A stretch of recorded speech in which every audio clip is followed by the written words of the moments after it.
My name is Alan Aquino. I went to the University of Pennsylvania where I studied computer engineering and Japanese studies, and I was part of KCJS 27 from 2015 to 2016. So, job hunting. Yeah, that was a very big worry for me when I was at KCJS too. I already knew by a couple weeks into the fall semester that no matter what, I have to try and get back. And so honestly, the way that I found my current job, I think it was a case of really being in the right place at the right time. And KCJS was a really big component of that.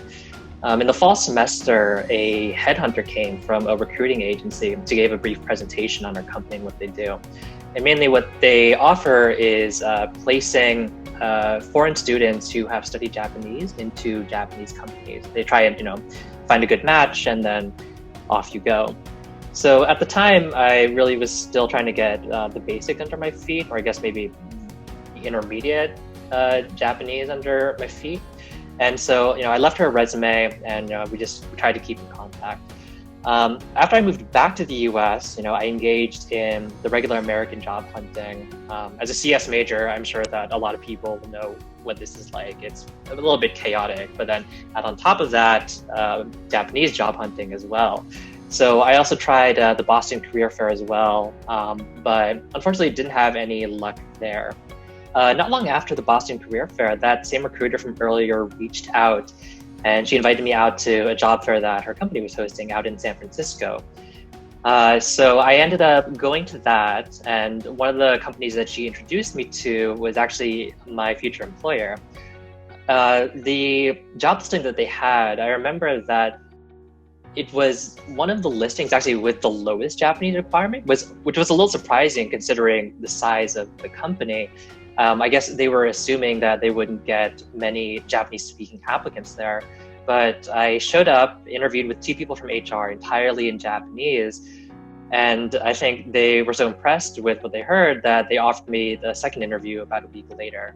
That second interview was with Skype with the head office and with some more technically minded people. And then I had the job offer in hand not long after that. But essentially, I was doing both the American and the Japanese side of job hunting. But in the end, the Japanese side really worked out for me. So how did KCJS have an impact on my current job? I mean, besides leading to the person who would introduce you to my company, I think a really big thing that I got out of KCJS was I got more comfortable with getting pushed out of my comfort zone.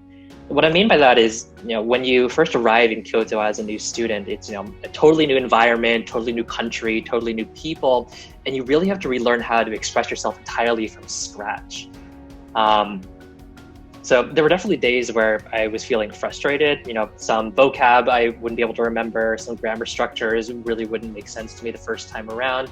But I ended up actually relying on kind of a very big support network that I think KCJS does a good job of setting up. So it was my friends, my teachers, the KCJS staff, my host family. I think it was really thanks to them that I was able to make it through those tough days and eventually get into a nice flow of a lot of very fun days for me when I was studying. And then when I eventually landed this position at my company, ended up being a lot of déjà vu actually, because again, for me, it was entirely new environment, entirely new people. And with business Japanese, it's totally different language. It's its own beast, really. And so I was once again learning how to express myself entirely from scratch. Except this time, my support network was my doki, my senpai, even my bosses, actually, surprisingly. And so I really think that without that first experience of being very much a fish out of water at KCJS, I think that I would have had a more difficult time adjusting to working life here in Japan.